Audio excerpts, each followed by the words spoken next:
Well, welcome everyone to what basically is a book report. This time we're talking about the Devil's Historian. Okay, okay. So that's my source for this episode, but in actuality, we're not really doing a book report. See, I'm a medievalist. I love the medieval period and find it fascinating to learn about it. But see, the period has some problems, let's say. From white supremacists to incels to fascists to religious extremists, all have used the medieval period and taken up medieval symbolism to support their hatred. But how? And where does this come from? This time, on Why Are You Talking About This? Nerd.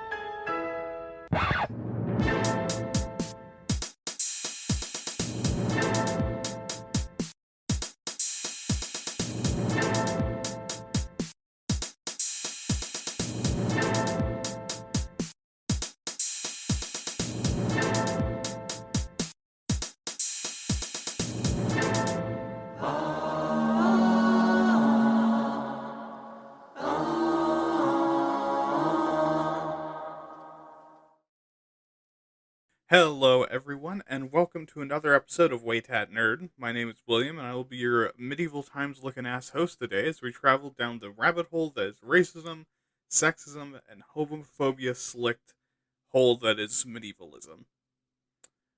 But before we do that, I would like to thank you for listening to the show. It means the world to me that my voice is ever so gently being drizzled into your ear like a foot fetishist drizzling honey over someone's toes. And if any part of your body just reacted positively to that, you're in defeat. Sorry, I make the rules. But, anyways, make sure to send in stuff for episode 20, which is coming up really soon. If you haven't heard, episode 20 is when I look back on the other 19 episodes and talk about some stuff that I got wrong, things I've learned since then, and some updates. And I'm also looking for some things at the show after episode 20, so if you have ideas, send those in.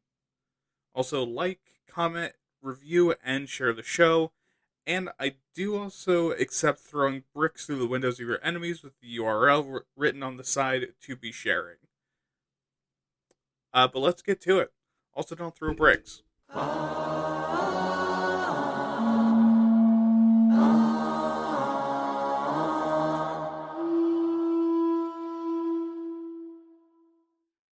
Alright, so we're going to be talking about the dangers of medievalism today.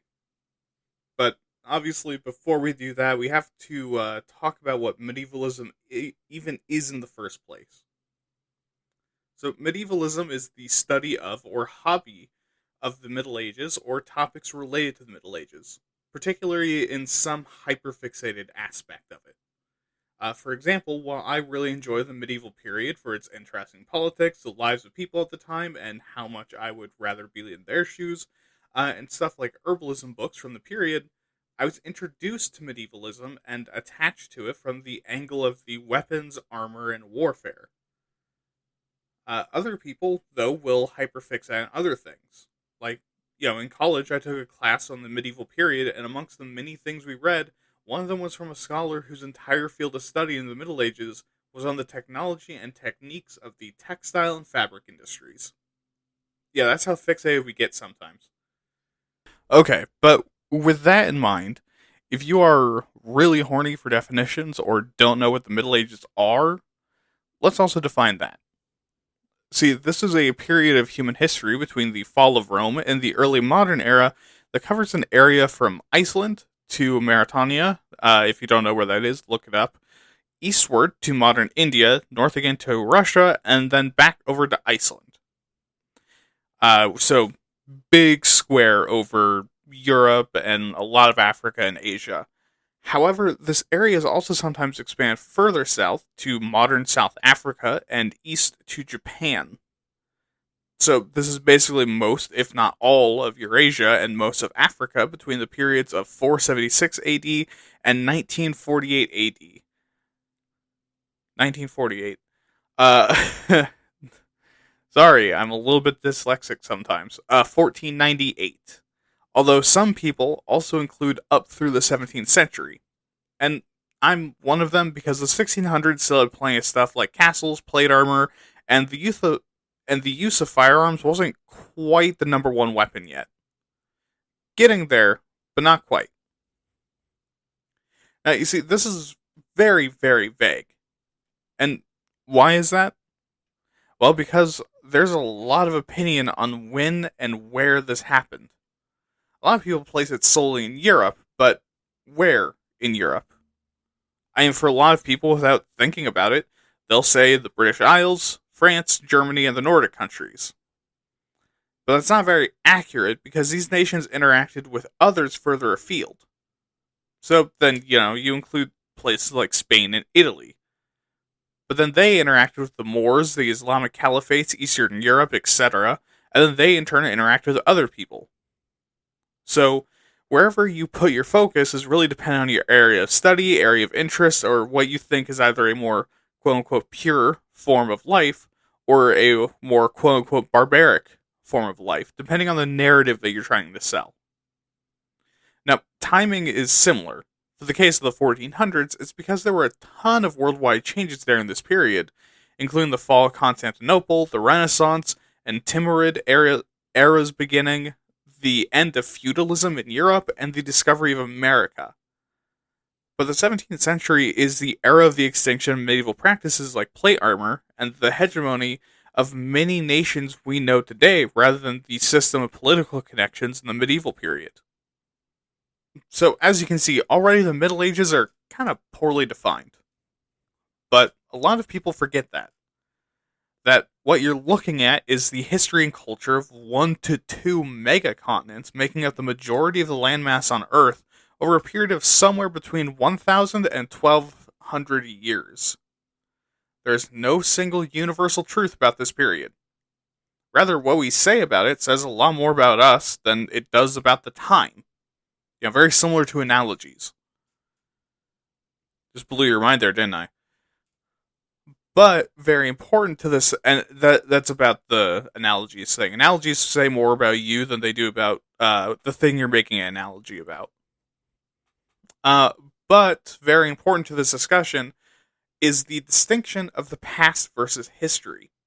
Now, if you're the layman, aka a dummy, these are the same thing. However, if you're a historian, they're quite different. See, history is the story we tell each other about the past and is usually whatever information survives or able to glean from surviving records or artifacts. And this carries a lot of biases and personal beliefs. And oftentimes, not even intentionally. We're all just dumb little apes and our brains inject our own narratives into things just kind of automatically. However, history can also be created and used as justification for action or inaction, or to appeal to people with concepts like simplicity, nostalgia, and returning to a better and simpler life. Or to go in the opposite direction and weaponize history and call it not only awful, but also a terrible mistake. Which is very useful when you're telling people that actually our modern atrocities are just fine when you compare them to the medieval period. Which, no. That isn't how life works. It's not a contest to see who can get to the bottom first. However, the past are the literal events that happened. And we don't have those. Because think, even when events are recorded, either being written or in the more modern ages, shot on video, why are they being recorded? And by who? Very rarely are people accidentally recording events, especially when writing them. I mean, you don't wake up from a 4-day bender with an accurate written portrayal of the Battle of Hastings on your desk in your handwriting. And even if you did, why would it survive to the modern day? I mean, even the records of the past are created with bias, so in that way, the past is just entirely gone, and all we have left is the history. But, yeah, with that depressing existential dread in your brain, let's talk about the actual dangers of medievalism. So there's three ways that medievalism is dangerous. The first is the use of the past to justify things currently. Basically saying things like, things were better back in the day, and clearly the reason for that is that this time period that exists only in my brain, where everyone loved Jesus and no one was gay, actually happened.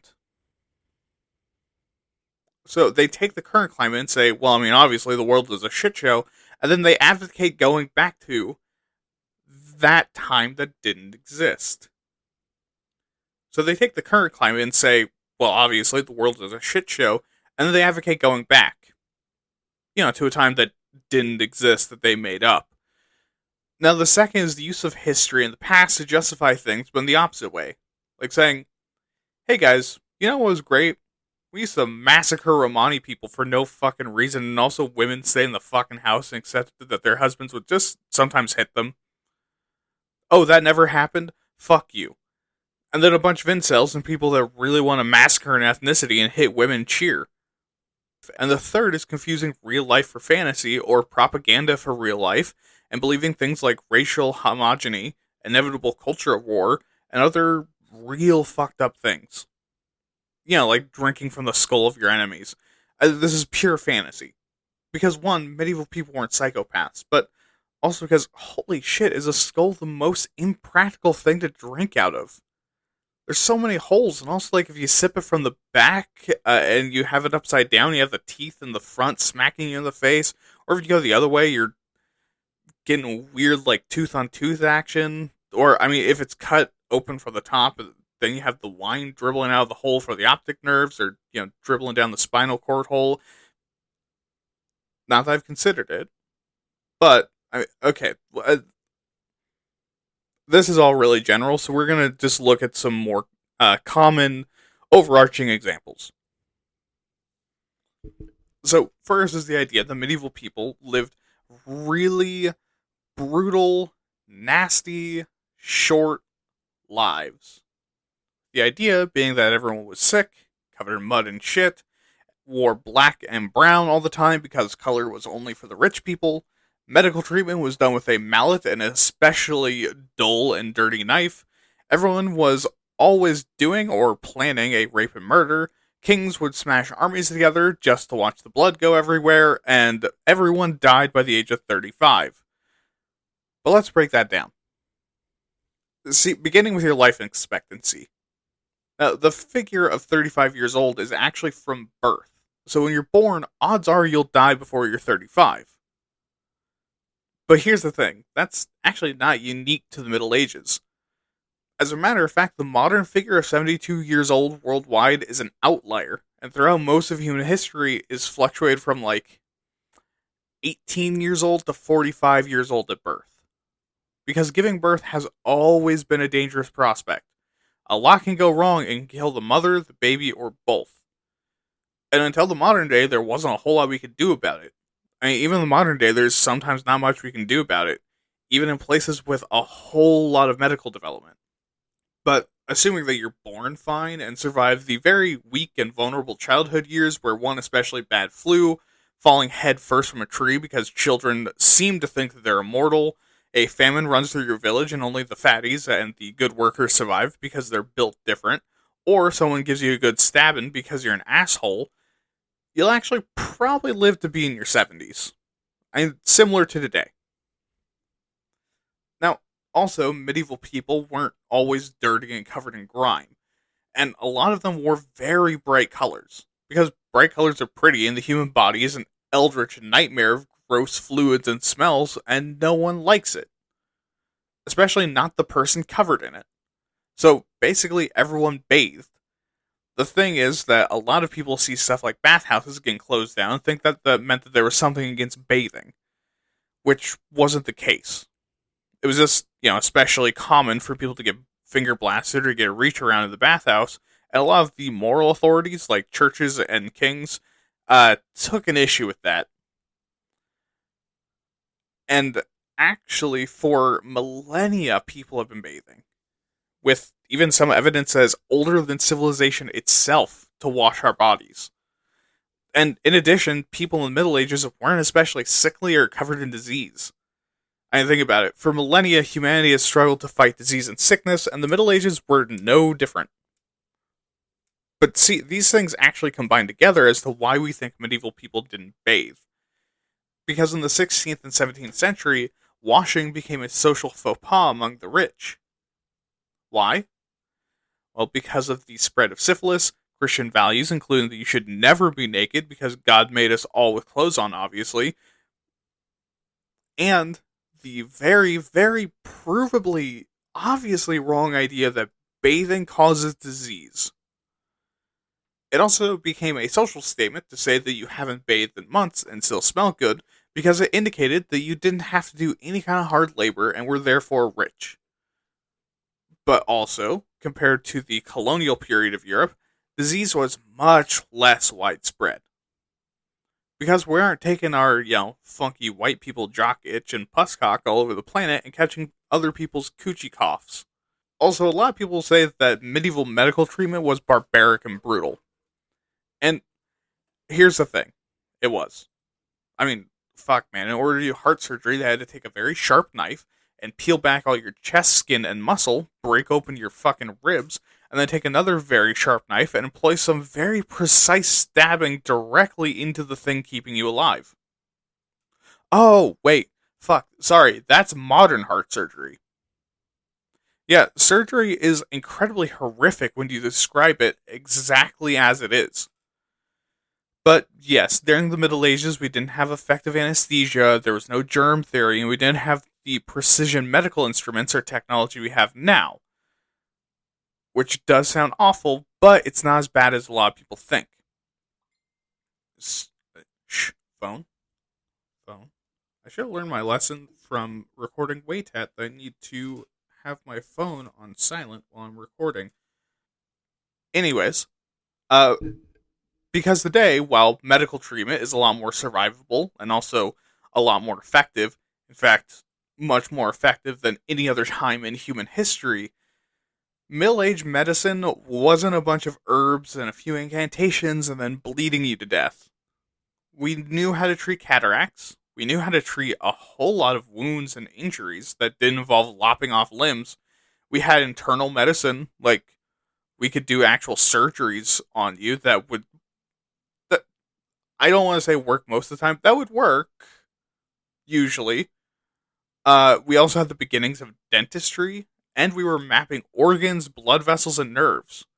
And I say beginnings of dentistry. Dentistry existed for a long time beforehand, but we were getting to the point in dentistry where we were doing more than like pulling teeth and doing like minor like dental surgeries. Like we were doing pretty advanced dental surgeries in the Middle Ages. Um, but anyways, all of that is really complicated.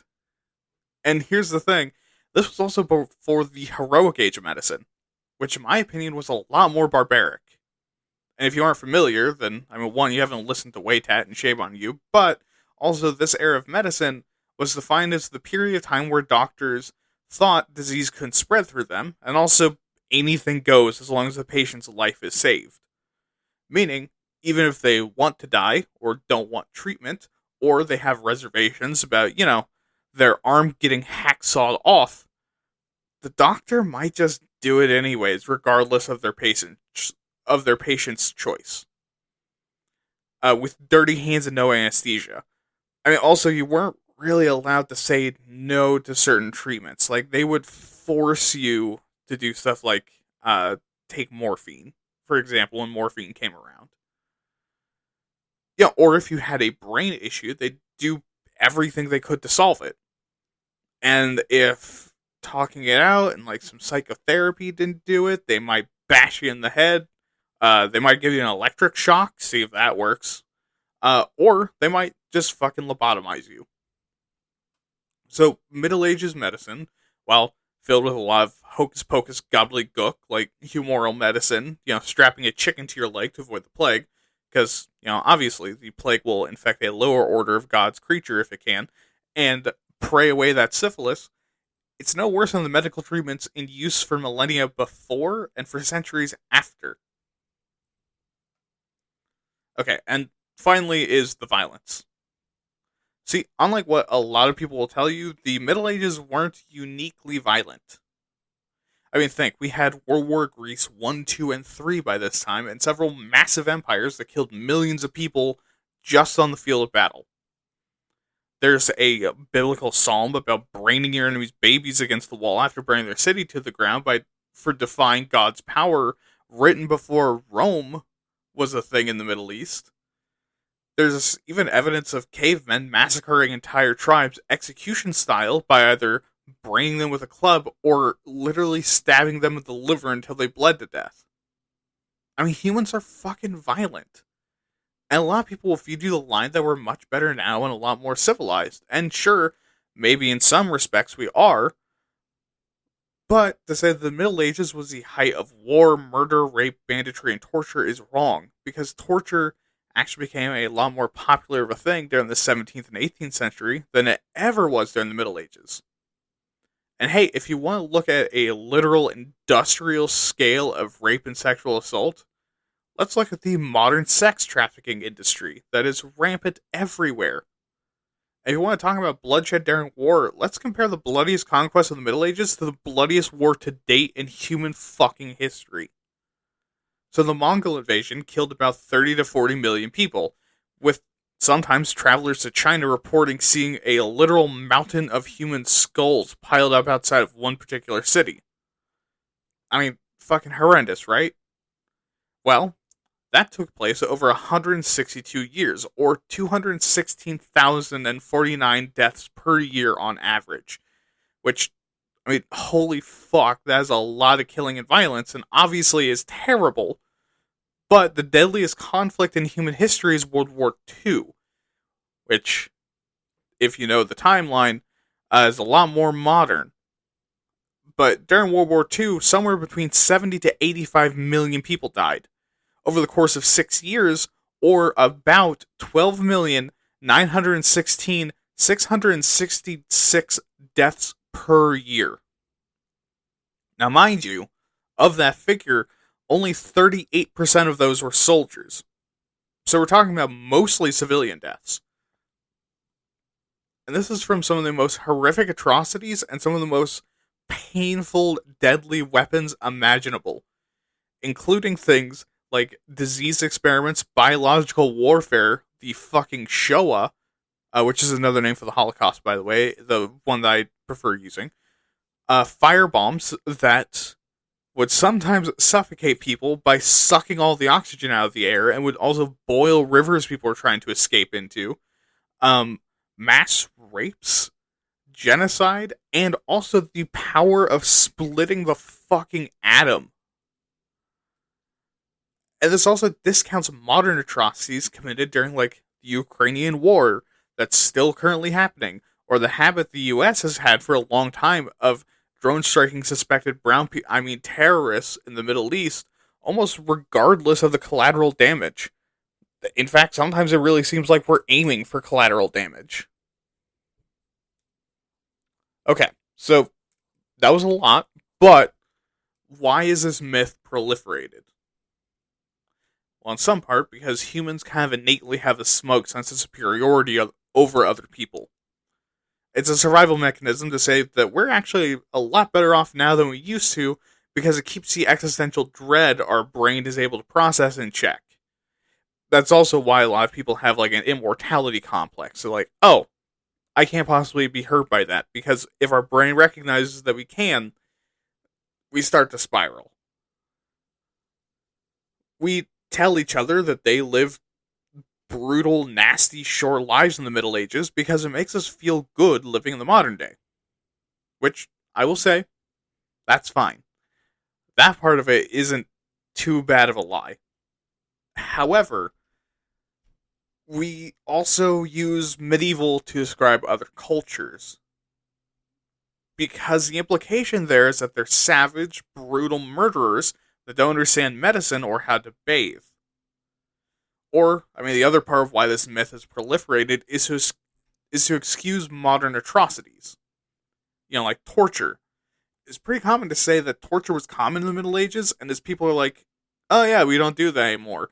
We rub our hands together deviously and then torture false confessions out of innocent Muslim prisoners in Guantanamo Bay using cutting-edge psychological warfare tactics to permanently make them unable to function in human society. This also excuses modern violence and lulls us into a false sense of security that things like brutal rape and murder don't happen anymore, or war crimes don't happen anymore, despite the fact that we have practically industrialized the process of committing war crimes, rape, and murder. Okay, so after spending a long time on that myth, let's go to the next one. That being that medieval people were ignorant and uneducated. The thought is that medieval people didn't know nearly the depth or width of knowledge that we do now, and that they were easily deceived, controlled, and superstitious, and incredibly religious and prone to shouting witchcraft and turning you into a vagina-scented candle at the slightest provocation. But let's talk about this. I mean, firstly, yes, the medieval world didn't know very much compared to us now. Even from the Middle Ages to the Renaissance, a lot of stuff was discovered that no one had even considered. I mean, the field of microbiology had massively developed. We learned about light and gravity, how those work. We developed heliocentric models of the solar system. We also figured out how to make really, really good boomsticks. And just to name a few things. And that's even before you get to the wonders of the internet, splitting of the atom, or scientific calculations to prove the existence of massive gaping orifices in reality that absorb all light that are usually about 5 million times bigger than our entire planet and concept of reality itself before we took a fucking picture of one. But all of this isn't to say the medieval people were stupid. Their brains were the same brains as they are today. They knew how the world worked. They were curious and clever and came up with a ton of wild shit. They were just as capable as we are today, and just as capable of intellectualism. I mean, also myths like medieval people thinking the world was flat is entirely untrue. They knew it was round. In fact, it was common knowledge since Aristotle. And not only did Muslims use it to calculate the distance to Mecca, but sailors used the knowledge to navigate, and the laymen that could read or have swords read to them could read of the world being round. I mean, we've known for a long time. Oh, also, there's the myth that Christopher Columbus sailed to prove that the world was round. He did not.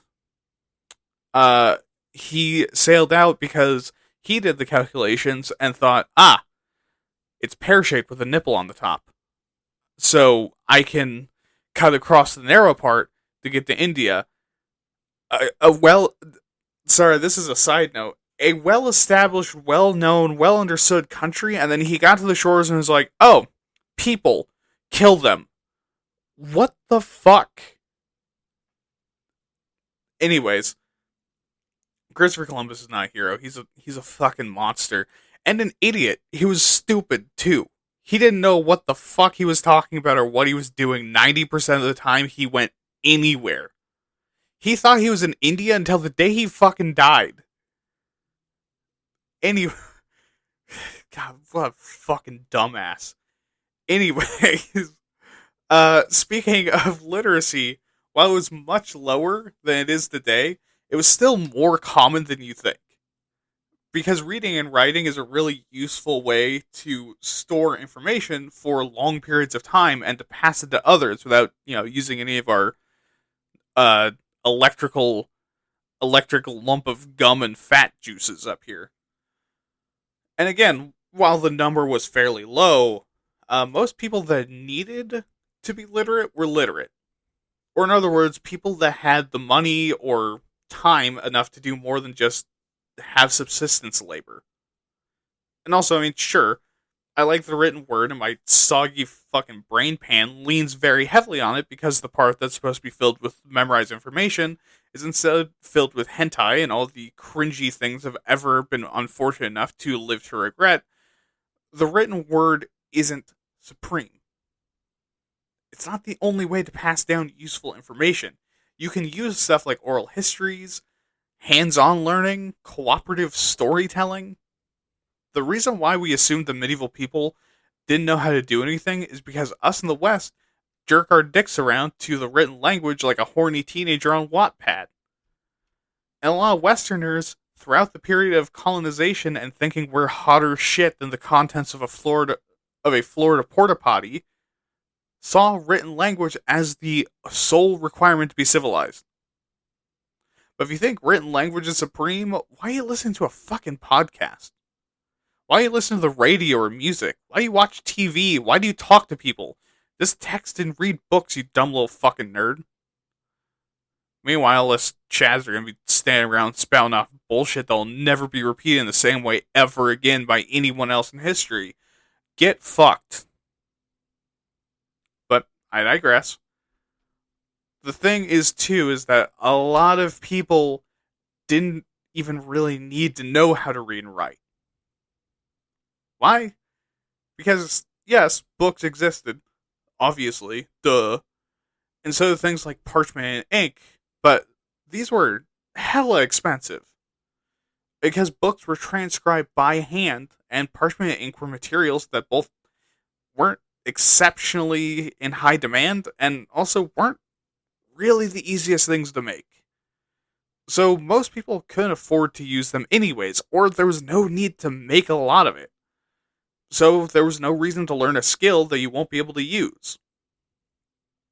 But what do we see in places with access to books or that need written language for something? That's right, higher literacy rates. Because people, even at that time, not only enjoyed reading, but understood that it was a skill that they would need sometimes. And with the printing press, as things like books and magazines became cheaper, literacy rose significantly. This also isn't in my notes, but I do want to mention, travelers at the time often taught themselves how to read. So, like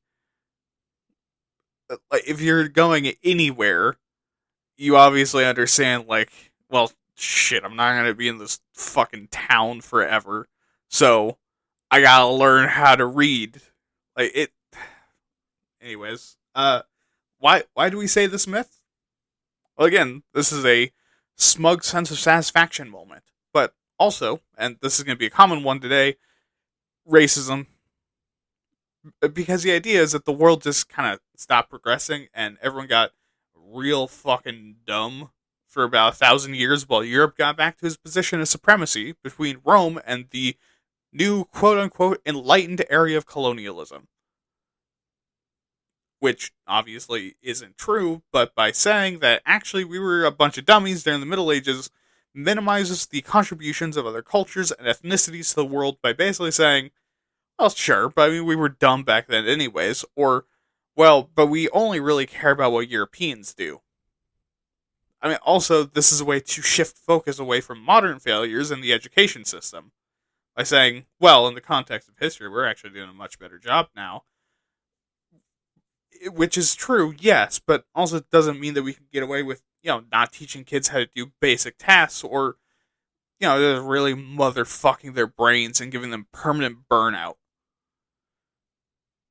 Okay, so the next myth is that medieval people had no individuality.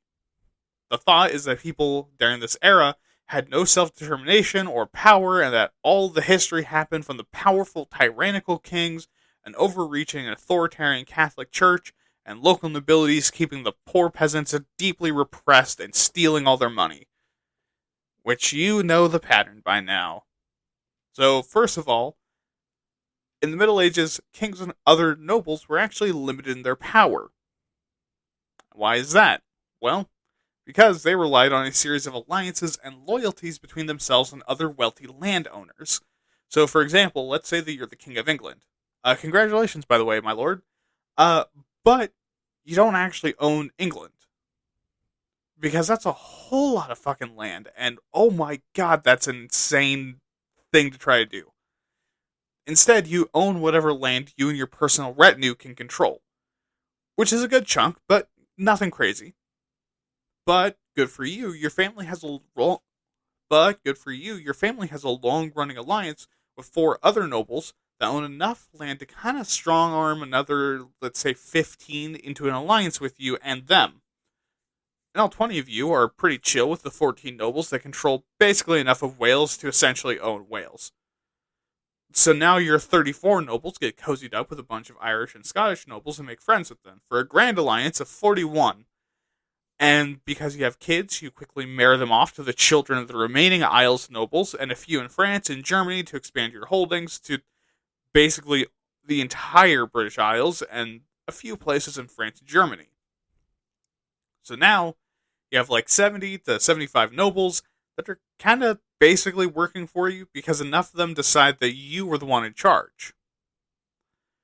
And if you think like that, and if you think that that sounds like a tenuous hold on power, oh boy, wait for tax season. Because rich people don't like paying taxes, so the amount of strong arming you have to do is nuts. Meaning that taxes weren't actually collected very often and was mostly on a per need basis. And you also don't usually tax your people actual money because the amount of effort and money it costs to convince some soldiers to, throw Granny out of her rocking chair and pry the pennies from her hand isn't really worth it. So kings didn't collect taxes super often, and from the people they usually took goods and services like working his land as the tax. Because ultimately, that's a lot more valuable than, like, again, Granny's handful of pennies. And on top of that, nobles didn't necessarily have a lot of time or, really even the desire sometimes to authoritatively rule over their land. As long as they kept their holdings in good order, they didn't give a single fuck what the people did.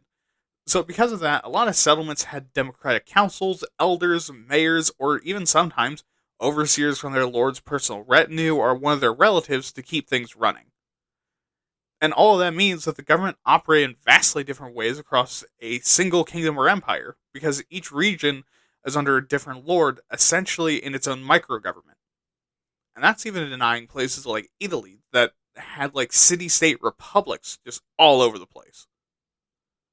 And the church had a lot of similar issues, and we'll talk more about that one specifically later, but while yes, the Catholic Church had a lot of power, it's hard to use it when the communication to Rome from London takes not only traveling about 1,900 kilometers, but also crossing the fucking English Channel, and traveling through at least 3 kingdoms depending on your route, and mountains, and also dense forests. So for the most part, you'd be on your own when you get sent somewhere. Meaning that you had a lot of leeway in how you preached. Meaning there were a lot of variables in church doctrine as well. Now, what all this means for the layperson is that as long as you had the money, no one hated you, you weren't being too big of a piece of shit, and the thing you were planning on doing wouldn't make you a piece of shit, and you could basically do whatever you want. But why is that? Well, because medieval society was much more collective than we are now. But not from the top down, from bottom up.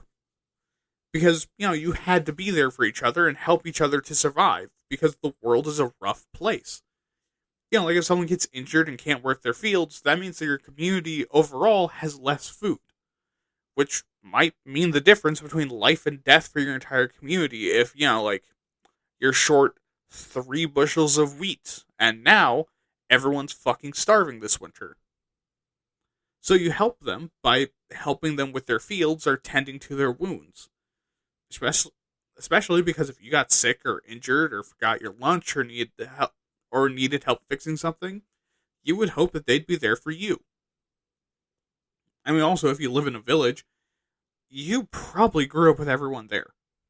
I mean, it was very, very common to live basically in the same community your entire life, or most of your life.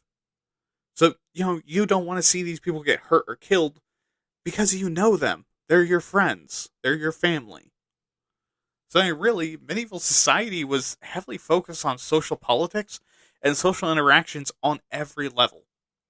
Meaning that, yes, there's actually quite a bit of individuality in the medieval world, but, it's tempered by having a reliance on friends, allies, and community. So then what's the point of this myth? Well, to prop up tyrants. basically say, hey, it used to be worse when people question your shit, like, being a sex pest or rampant corruption or getting very reasonably angry that they can't afford to fucking eat and they have no future. All, or, alternatively, to call someone else a tyrant. By calling someone a medieval lord, you're implying that they're an overbearing, controlling tyrant. But as you can see, that's not true. I mean, sure, it's still insulting because it's basically saying that you suck shit at getting anything done. But these two use the myth to essentially delegitimize people while making your own failings seem like it's not a big deal because, other people in the past have been worse. Which is a lot like being arrested for doing a killing and your defense in court is just to step onto the stand and say, Ted Bundy, and nothing else. Alright, next is the idea that all the important people were straight men. And, no, that's not true at all.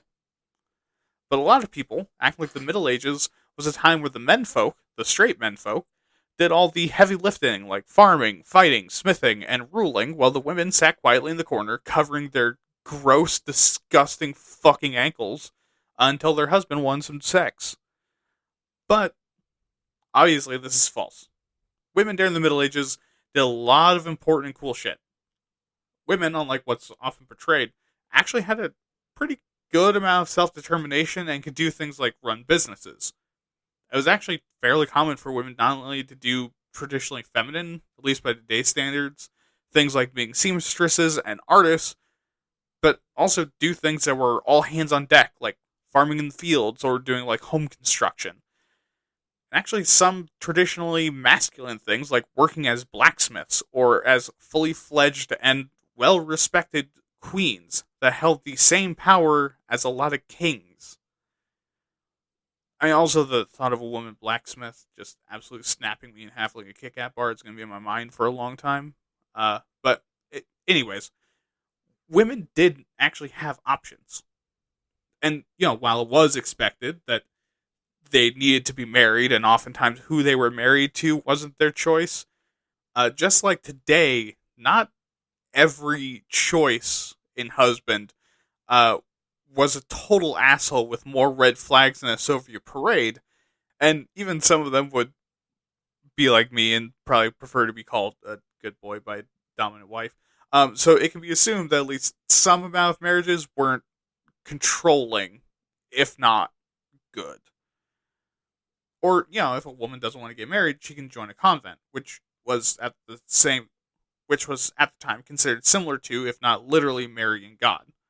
And while you did have to have a Christian life of discipline and devotion and care for the sick and needy and be celibate, I mean, you're surrounded by other women, and it also wasn't terrible if you believe in God, and it sounds halfway appealing. So, hey, the very specific demographic of listeners who are Christian lesbians that like to hear me talk and listen to nerd podcasts, how about you join a convent? Sounds like a great place for you. However, this all isn't to say being a woman was fine and dandy. I mean, first of all, there's still a lot of sexism and violence. I mean, from the church and folk Christianity basically pinning the entire fall of man and every sin imaginable on women to something that continues today, like discounting the capabilities and expertise of women. It also included, obviously, as I was saying with the marriage thing, a complete lack of choices. I mean, because your two choices, really what I said there was join a convent, where you will be single for life and basically married to Jesus Horsecock Christ, or someone picks someone for you to marry, and then you were just kind of their property. Not good choices. Or, even worse, a lot of crimes against women weren't taken nearly as seriously as even they are now, which is still not very seriously. Especially abuse towards your own wife or daughters. I mean, sexual assault also wasn't taken as seriously. With some places putting the punishment to be a fine, and other times requiring you to just straight up face your attacker in court. And this means a lot of rapists weren't punished. However, in other areas, the hatred of sexual assault really showed through the laws with things like execution, fair, or castration, also fair, with some records showing castration being done by heating up a hot iron and shoving it in your pee hole, which I'm going to say, deserved, fair. Uh, I hope it's a twisty hot iron that's pokey and also not shaped correctly. Uh, and regardless of if you were punished, it's also fairly common for these rapists to be ostracized, assuming that the woman was more trusted than the man. Of course, the implication there is that if she was less trusted, court of public opinion was on his side. And unlike today, it would be perfectly fine and normal to attack her and like torture her for lying. Yeah, still bad. Okay, get away from the heaviness. We also have sexualities. So while the modern day, it's been a motherfucker to get people to recognize anything more than gay, straight, and bisexual, even then, just barely if you really twist their arm about it, different sexualities were also still recognized in the medieval period. You know, while men and women had to be married to each other, it wasn't super out of the question for people to be queer. In fact, until the 14th century, the church didn't even particularly give a single fuck if you were queer, as long as you were having babies, or you stayed celibate and joined a convent. Or a monastery. And also, gender could bend and flex, and there oftentimes was some kind of bend. I mean, a lot of people at the time, too, didn't have the idea that someone who's trans is, like, breaking Christian values. Instead, the thought at the time was, well, I mean, God made them how God made them. Who am I to question God? Which is the question you needed to ask if you think that trans people are against God and nature. Who are you to say that? Do you know what God thinks? Do you have the hubris, the fucking hubris to think that you know what God is thinking and why he did that? Anyways, in Western Europe before the 14th century, the big problem people had with being trans or non-binary or like not fitting into the gender binary was with legalities. How so? Well, because they assumed a gender binary and secular law had some portions that were dependent on your gender. So secular law was fucking pissed that people didn't pick one because, man, are Western Europeans horny for nothing like they're horny for a category. So then why is this spread? Well, to reduce women to background players in the story of history. Because then the people doing it can prove that they weren't important back then and are therefore not important now. Or that, you know, these fucking women are getting all uppity nowadays. Meaning that when someone tells you that women didn't do anything in history, what they're trying to imply is that men are better than women because men do things. And basically, that's really just boiling down to reducing the power of women. And the straight washing? Similar, but by denying the presence of queer people in history, you can reframe them as some modern and immoral change to world history as a sign of civilization going way too far and getting close to a hedonistic degradation into the eventual collapse of all Western civilization. But then we have the myth that medieval Europe was white and Christian. And this comes from religious extremism and racism.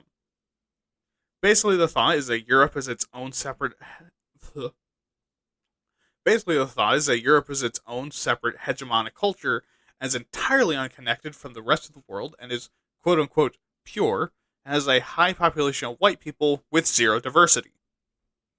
Which ultimately is to say that the reason why everything sucks now is multiracial, multicultural, multi-religious communities, and not the rapidly degrading capitalist system we've forced the world into, combined with out of control climate change and various mental and physical health crises that are hard to do anything about and also very difficult to conceptualize without having a panic attack. But in reality, not only were people from the Middle East, but as far south into Africa as even like the Western Cape, near Asia, including India, and to the Far East as far as Japan, all in Europe. And also, depending on how far you think the Vikings got, maybe even to the Americas, with potential slaves, traders, and spouses from North American tribes being brought back to Europe. Although that one's a little bit more questionable because the Vikings, I think they called them like Scaldings, which is wildling, and implies like, oh fuck, don't go, don't go there. They'll just fucking kill you. Uh, um, but anyways, the other thing is that if you're in an area with like pilgrimage routes or trade routes, which, I mean, let's be honest, is just about fucking everywhere, this diversity wouldn't even really be all that weird. I mean, sure, being in Scotland and seeing like a black person would be the talk of the town for a while, but it wouldn't be like everyone would stop their day and be like, holy fuck, what is up with that guy and why is his skin so dark? And it's even less weird if you're in like a trade hub, like the Italian peninsula in like a trade city, or on a coastal city in Greece, basically anywhere, or near the Iberian Straits. Then you're probably going to be used to seeing people of all different shapes, sizes, and colors and not even really notice or care. But what about religion? Well, similarly, there was a lot more religious diversity than we give the period credit for. Not only Christian sects, but Muslim and Jewish ones as well, and also pagans cavorting around in rural areas pretending to be good Christians when the pastor's in town, like you pretend your girlfriend doesn't peg you during Thanksgiving dinner. And to the east, we also have evidence of faiths like Hinduism and Buddhism reaching Eastern Europe, and there's some dubious things about it getting further than that, but just taking Christianity as an example, you didn't just have the Catholics and the Protestants. There was very little communication between churches, like we talked about earlier, and a lot of churches and shrines and temples were kind of just left to their own devices. Meaning there wasn't a lot of interpretive consistency in scripture or consistent practices across different regions. And also Abrahamic religions, Christianity especially, because it's the one that's more about feeling God's love than studying scripture and following the rules, tends to adopt local customs and beliefs and edit them to fit it into the faith to make it spread faster and easier and more safely for the preacher. But also Hinduism and Buddhism do the same thing. Meaning that if you travel between villages, they might have vastly different methods of worship or beliefs. Like say you have one group that takes the original interpretation of Satan from the Torah, Ha-Satan, as an agent of God, and the other sees him as the devil. So in one village, because Satan takes the form of a serpent to trick Adam and Eve, they might see that as a test from God that we failed. And so they're cool with snakes being around because, they're a reminder that we really fucked it up. While the other village sees them as the scions of the devil and kills snakes on sight for the same reason but flipped. And the origins of that might literally be that the first village originally had a pagan religion that worshipped snakes, and rather than destroying their culture, the local Catholic sent to convert them just said, well, God's actually pretty chill with a snake. I mean, this isn't to say that things were all good. Obviously fucking not.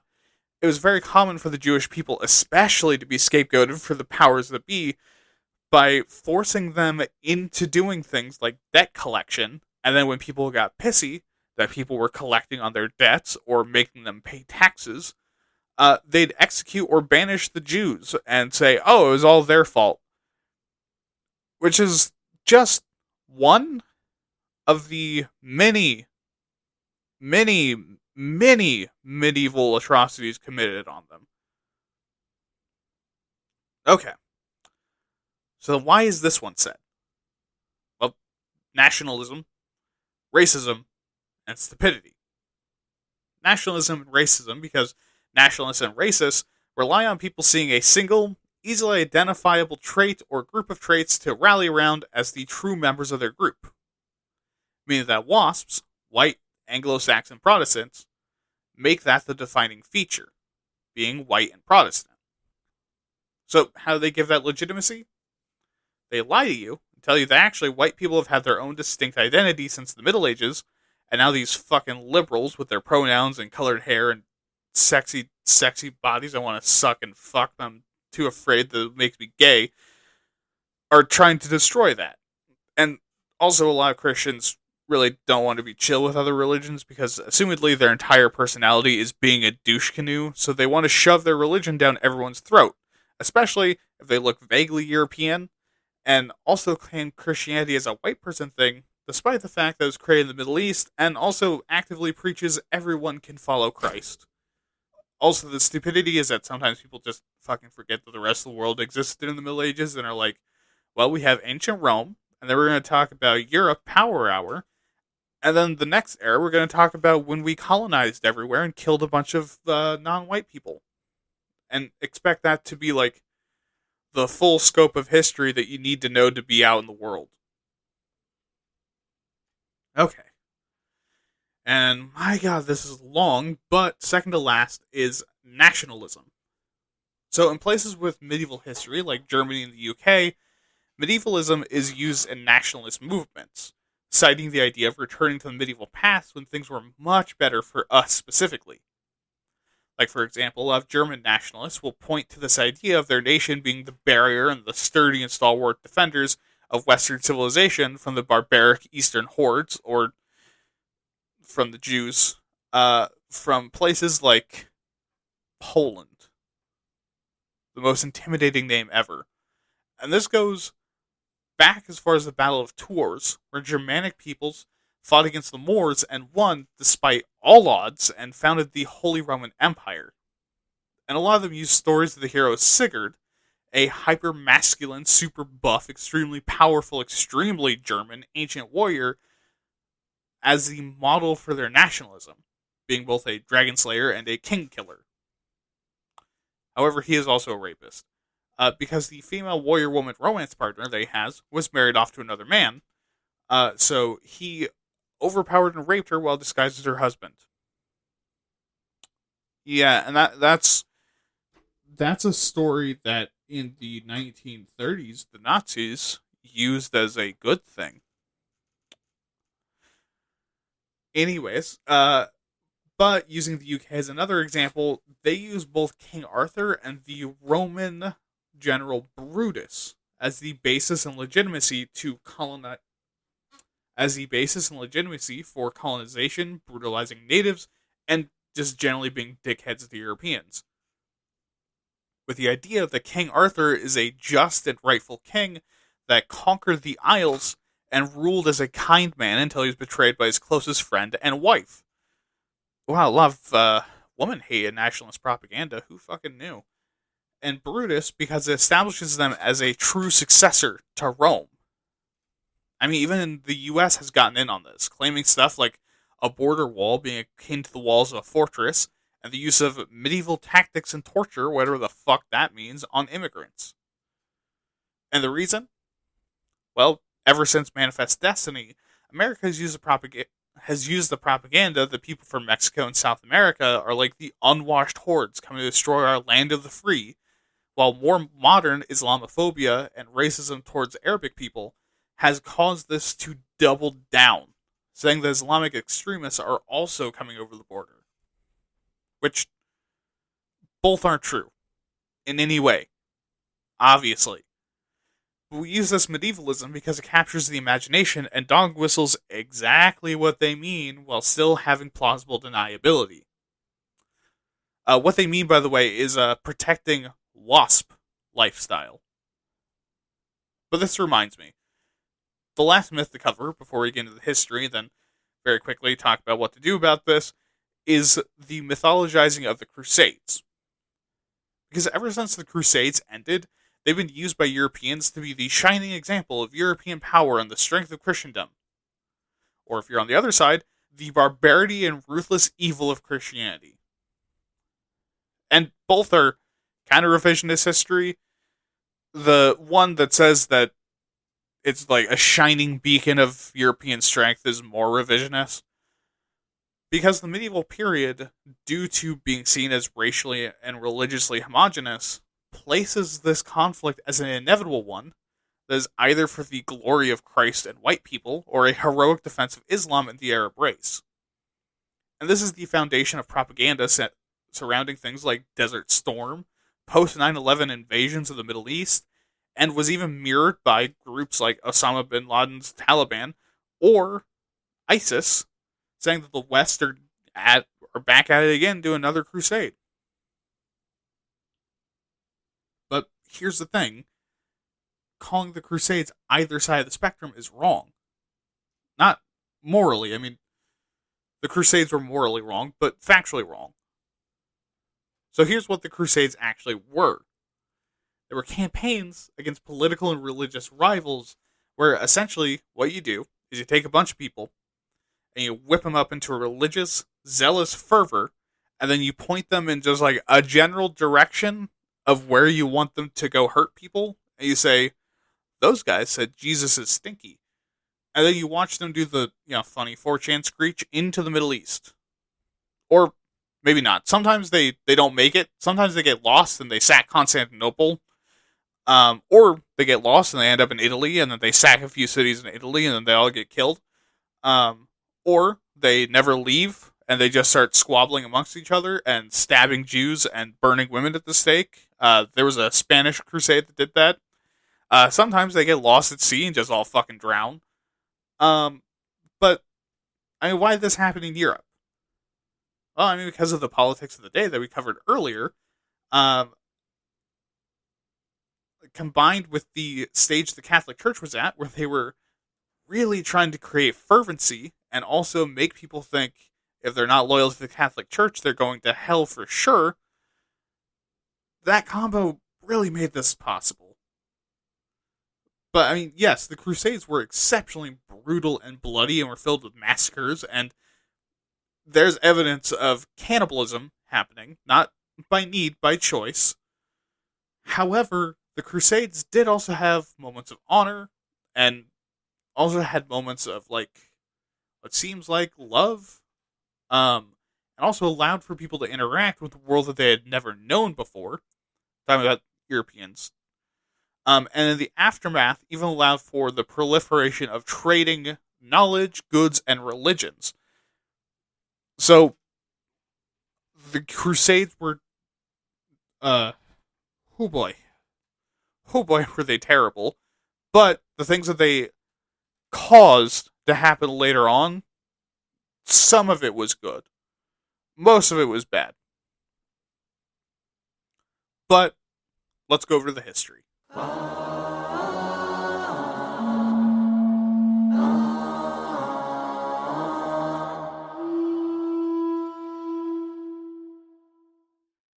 Oh, and holy fuck, this is a long one. Don't worry, it's almost over.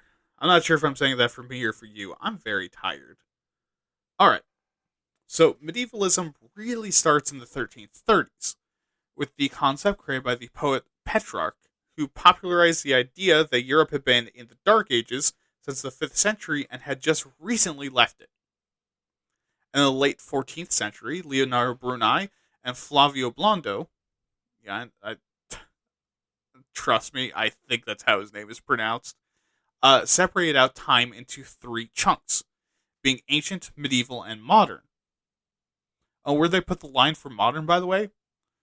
Right in their lifetime, meaning that they counted Petrarch in that shitty, no good, very bad medieval times. Ironic. But now we jump forward all the way to the 16th and 17th centuries. During this time, the Protestants became incredibly influential in the perception of the Middle Ages. See, they believed in this 3-tier system, and saw the ancient times as good because it not only had a massive amount of knowledge that they really liked, but also because it was the origins of Christianity and was when Christ was born. However, because they hated the Catholics, they saw the Middle Ages as a corruption of Christian values, and they cited popes acting as kings, rampant pagans, superstition, and worship directly at saintly artifacts, priests not being able to fuck, and yes, that was a real complaint they had, and also the Catholic Church being hypocritical as fuck. Which, my god, if they could only see today. But they also popularized moving up the Middle Ages again, seeing the modern age as starting during the Renaissance. So again, ironic. And while this resentment would stick around, it would almost do an exact 180 by the 17th and 18th century. In the Age of Enlightenment, they began to view the Middle Ages as the age of faith. And unlike the Protestants, they didn't see this as a good thing. Instead, they believed that since the only thing the medieval people cared about was God, they were the opposite of logical and reasonable, and the period was therefore a time of barbarism and ignorance. Which, if you know some of the atrocities happening during the Age of Enlightenment, this is once again ironic. Despite this, in the 1740s, the Gothic revival begins in England. This is the resurrection of the Gothic architectural style, which was popular in some parts of the medieval era, especially the late medieval era, which I do gotta say is really badass and ominous. Yeah, you have had to have seen this style. It's in a ton of like Victorian era movies and like Tim Burton movies and like Gothic horror. But this fashion was taken extremely seriously, in part because it represented a reawakening of the Anglican Church and an ousting of, again, Catholics and Protestants in the UK. Inspired by the artistic movement, Horace Walpole publishes The Castle of Otranto. Horace Walpole publishes The Castle of Otranto. I'm bad at pronunciations. In 1764, which introduces Gothic literature to the world. And then, when the Age of Romanticism overtakes the Age of Enlightenment, the artistic movement does a 180 of the hatred of the Middle Ages, proliferated up to this point, which can really be said to be the origins of medievalism as we know it today. See, they worked to revive medieval philosophy and art, and in novels they took some of these same themes and plot elements to call back to simpler times. And also to escape the urban sprawl, industrialization, and rapidly developing capitalism, particularly in writing chivalric romance novels, which used nostalgic and hyper-romantic versions of knights, the Middle Ages, and introduced the damsel in distress trope. But in the 1800s, inspired by the chivalric romance novels, writers like Walter Scott began to write novels such as Ivanhoe and Quentin Durward, and changed how we view the Middle Ages forever.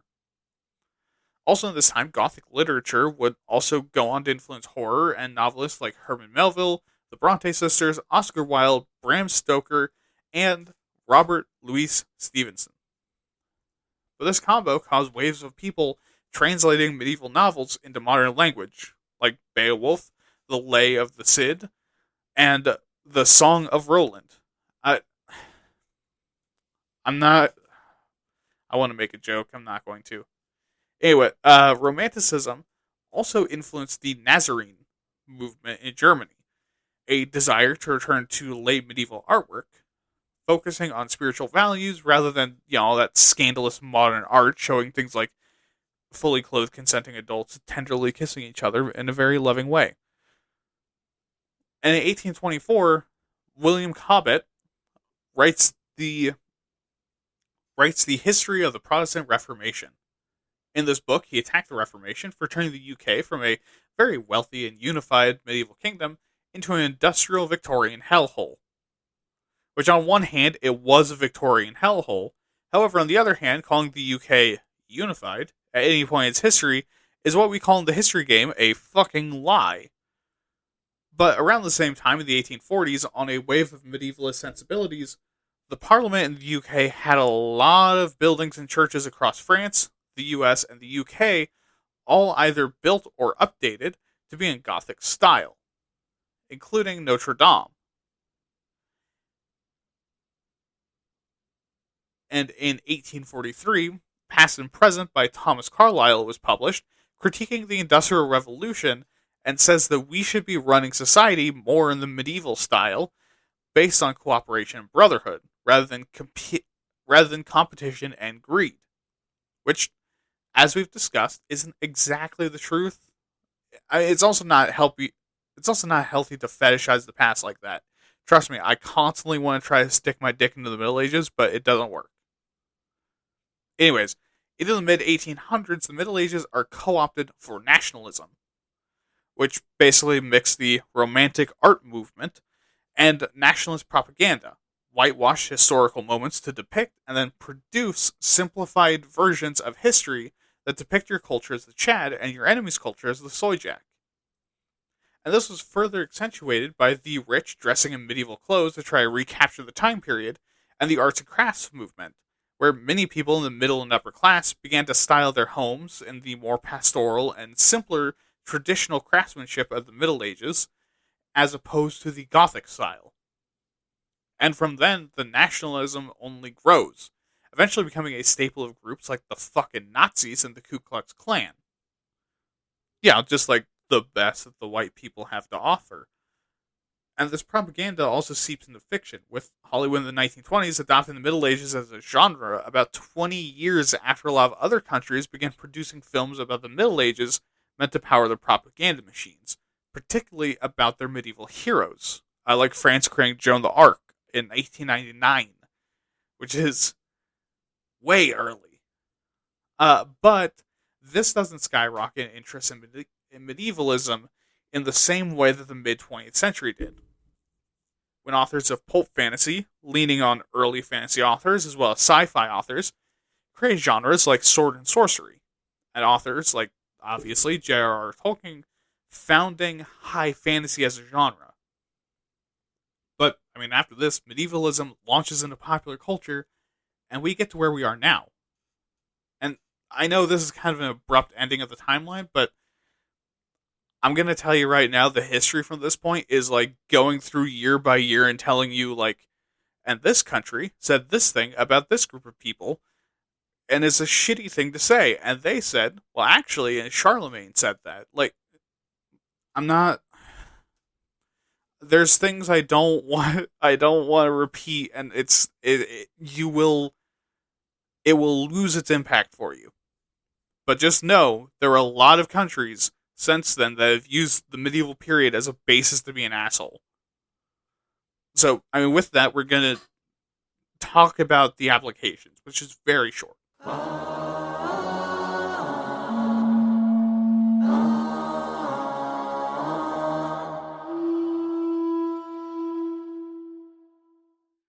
Okay. So this time we're going to tell you how to fight back. Really simply, you educate yourself. Question your biases, and learn about the medieval period. From this, you can eventually learn to challenge your own biases like hardcore and fight back against your own dangerous medievalist thoughts. And eventually, you won't get rid of all of them because some of them are really fucking lodged in there, but like you will be able to suppress them enough to where you can like actually engage in medievalism safely. For other people, though, it's a bit harder. Because usually, people repeating these ideas fall into two camps. Idiots or assholes. And when I say idiot, I mean dumb about this thing in particular. Someone who just straight up doesn't know what they've heard over and over again isn't the truth, shouldn't be yelled at or condescended to. Gently remind them that the medieval period was a long time span over a wide area and shared just some logical steps.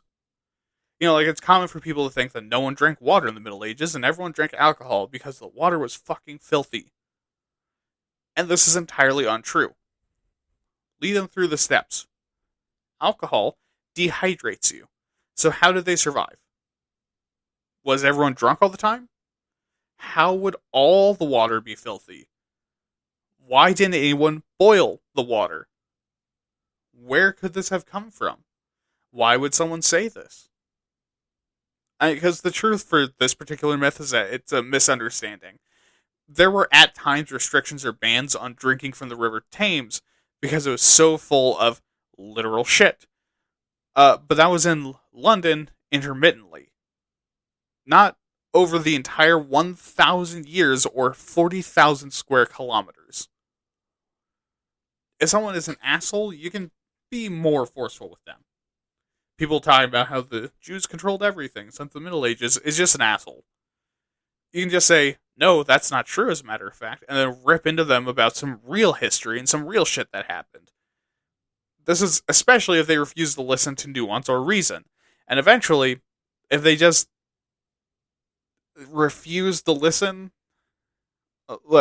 either disengage or just fucking clown on them, because they deserve it at that point. But I mean, that's kind of it.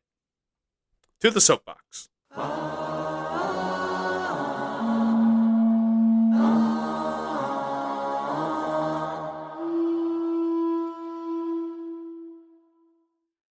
All right. Well, now how do I feel at the end of this as a medievalist? Tired.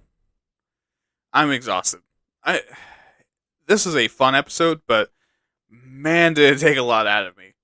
And racism and nationalism, and the fucking sexism that's plagued my hobby for so long, that I've kind of been trained to pick it out and ignore it. But it's still scary and sucks. I mean, because people like white supremacists have taken things like Celtic knots, Norse symbolism, and even the Middle Ages as a whole, and made it impossible for people like me who just legitimately love it to be able to, like, wear a Celtic knot in public without people thinking I'm a neo-Nazi. But it's also not surprising that the Middle Ages has been used for propaganda. I mean, think. It's been captured in fantasy for decades. And in the story that we tell each other, and in the story of history we tell each other for centuries, it's mythologized. And a lot of nations have medieval origins, or would like to think that they do, like the US. And it's a time that's both vague and specific enough to be able to tell just about any story you can imagine. But that's combined with the fact that the focus has been political literally since the 1300s.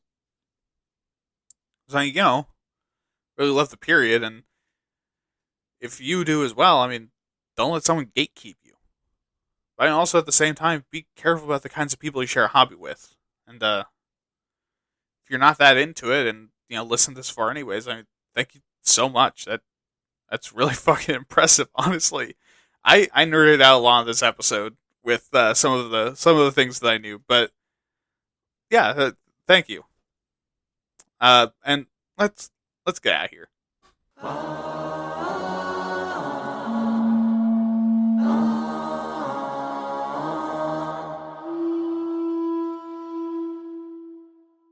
And holy shit, that is episode 17. I am very tired and I need to get some sleep. Fuck, sometimes I wish I was just a simple herbalist in a little town sometimes. But anyways, don't forget to subscribe to the podcast feed, like it, leave a review, what you can do on your platform of choice.